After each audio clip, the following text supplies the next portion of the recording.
morning, everyone.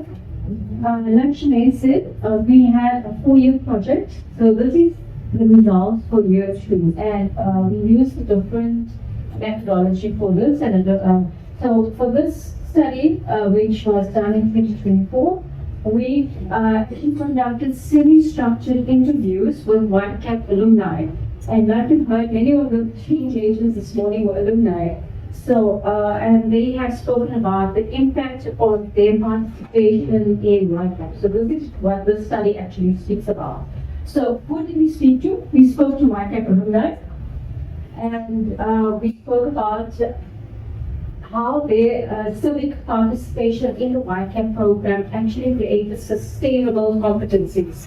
And we see that in the work that they do now as alumni later in the year. So we're seeing a long-term impact of participation in these types of programs. So these types of programs are not just one-off, they actually help to sustain these competencies within these individuals. And this is what our research has shown. So, 4 forces driving youth transformation, this is what we have found out. So skills that open doors. Alumni build business management skills, financial literacy, and problem-solving competencies through real projects. And we've seen them apply these skills later in life.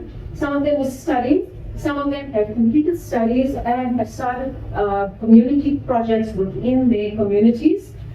And some of them have started things that are not just for profit and not just for creating jobs, but also for sustaining communities. We've seen some starting reading projects, literacy projects in their communities, some starting cultural projects, so including the youth in useful types of activities to prevent them from crime, from drugs. These were a lot of the projects that they were involved in while they were in YCAP. So these were problems that we identified and these alumni identified, and they worked on these after leaving YCAP many years later.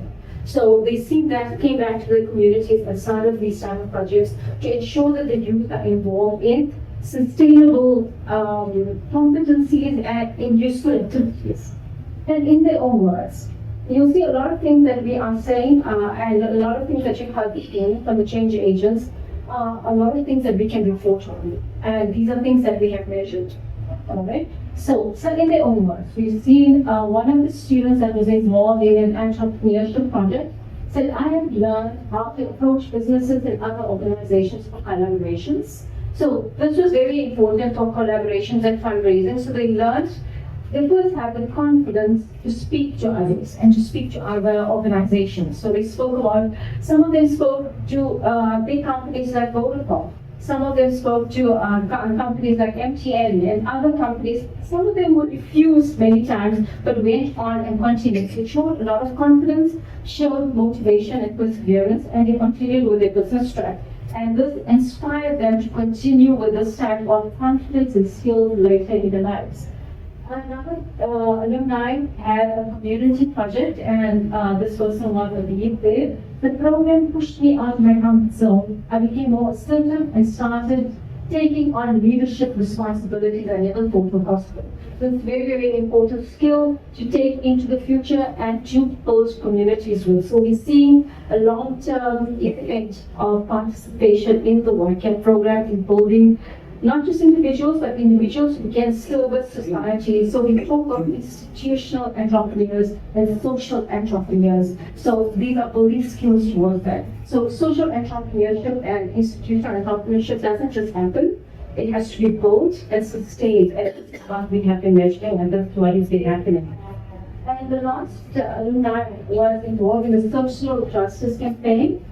So we're not labeling the project specifically here, but obviously it meant improving the communities in some way. We identified real problems and designed real solutions. That experience of doing something that mattered is what stays with you. So these are important aspects of what learning has taken place and what development towards social entrepreneurship has taken place. Right? Community is the classroom. So this is really, really important. We take the student out of the formal learning environment. This research especially speaks about the formal learning environment and how it lacks in giving students and learners this type of experience. And the greatest experience you can get is going into the communities, understanding problems and finding feasible solutions. So solutions that are context specific in that certain community. And the only way we're going to build our country is for individuals to understand their communities, to understand the problems there, to empathize with them, and to get solutions that work in that way. So that is important. So we're not building from the top down, we're building from the bottom up now, from grassroots level.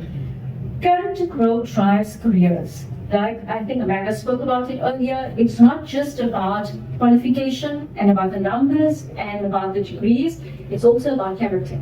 And building character starts from building communities, understanding and empathizing with others, understanding the communities themselves, being immersed therein. And this is what the research found. So partnerships multiply impact.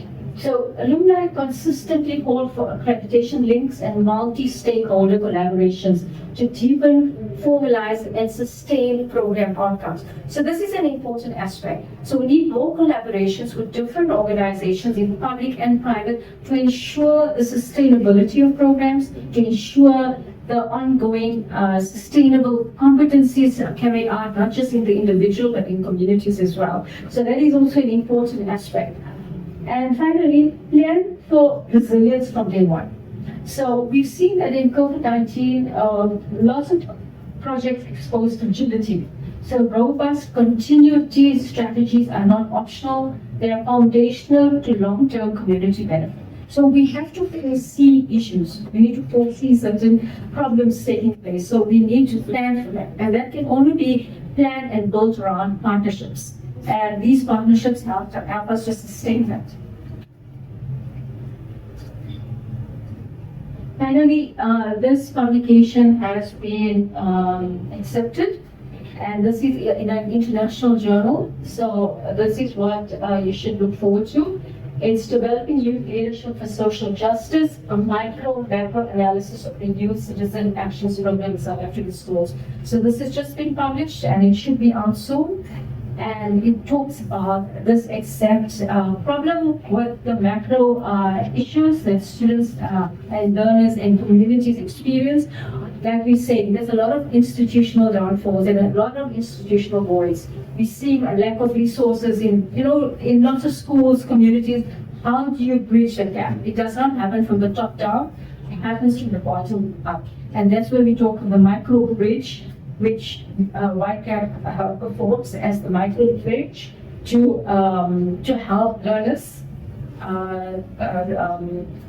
counteract all those macro institutional problems.